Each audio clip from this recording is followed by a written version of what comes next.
All right, welcome back everyone, and this is Ahmed Radwan from the USMLE Step 2 CK channel, and welcome back. This video I would like to talk about specific techniques that I use in studying. As I mentioned in the previous video, that I will be doing everything except internal medicine, and I know I'm slow, I know I'm not the best person who can study in the world, but I have specific techniques that really help a lot in specific subjects and specific situations. In general, I try to follow first the Pomodoro Technique. If you haven't heard of that, Pomodoro just means tomato or tomato, depending on your language, and it's in Italian.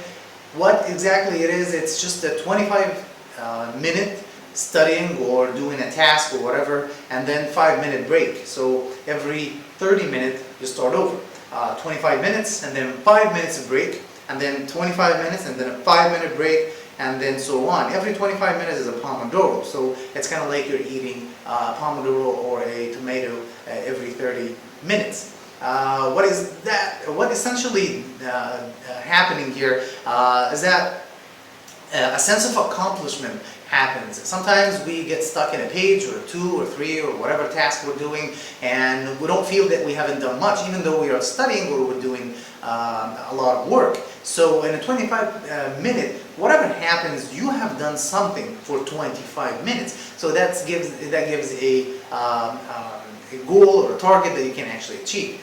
Also, you can put the schedule or whatever you're doing in terms of Pomodoro. You know yourself, you know how many pages you can do in a specific Pomodoro or in a specific 25 minutes. So you can kind of like pace yourself and see how it goes. And there is a reward at the end. When you do like 2 hours of studying, you can have like a 15 or a 30-minute break, an extended break that you can take. So that's a great technique. You can Google it if you want, and I will also link in the description an application that I use. It's an Android application. I think there is an iOS application as well for the same thing. You can just search for the Pomodoro timer or something like that, and it will help a lot. So that's the first thing. The second thing is something called Eat the Frog. So what I do here is that I really look into what I'm going to study and then find the thing that really is hard, that really I just hate. Might not be hard, but I just don't like it. Or I have tried many times to finish it, but I'm not really, I'm not done with it. It's frustrating. And this is called the frog. So what I do is the first thing that I do when I study is to finish that thing.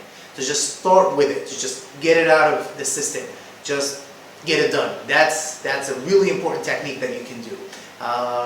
When I do that, I usually finish everything else really fast and really well, and I feel good about myself, and I feel that I have done something important. So that's the second thing, Eat the Frog. The first thing is the Pomodoro. The third is very obvious. It's just to keep distraction to the minimum. What I do is I turn off my cell phone and just put it in airplane mode, and do not look at Facebook, do not look at any social media or TV or watch a movie, whatever. Some people like background music. Try to keep that to the minimum, unless you use a specific music that just makes you feel better or help you remember things. That could be good as well, but just don't overdo it. I'm gonna link in the description as well a really good noise application.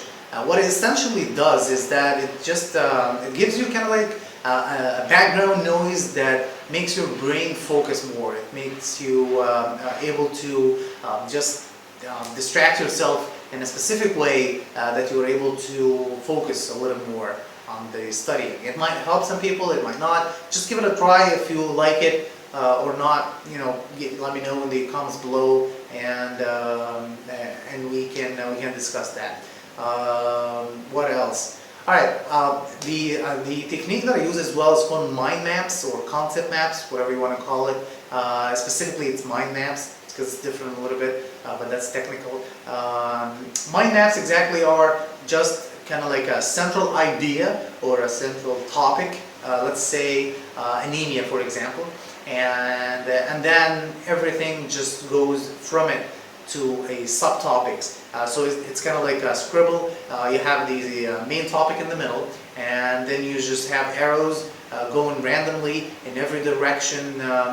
Let's say we have microcytic anemia in one direction, we have macrocytic anemia, we have normocytic homochromic anemia in the other direction, and then from each subtopic we have a bunch of arrows that go from it. So, something like, let's say, microcytic anemia, we have iron deficiency, we have whatever, and from iron deficiency we can actually go on and on and on and so on. You get the idea, and that's a really good thing if you want to study a large topic and you just want to have everything in that topic. It's not really that beneficial in USMLE Step 2 CK, but sometimes it is, sometimes. And in specific topics that you just can't really comprehend or can't really get your head around it. Can help in ECG, that might help a little bit, and I don't know what other topics. Yeah, that's it. So those are the techniques that I use most of the time, and I hope it helps some people. If you have a specific technique that you use, or a trick or an application that you use that helps in one way or another, please let me know in the comments below, and I'll catch you in the next one. Alright, bye.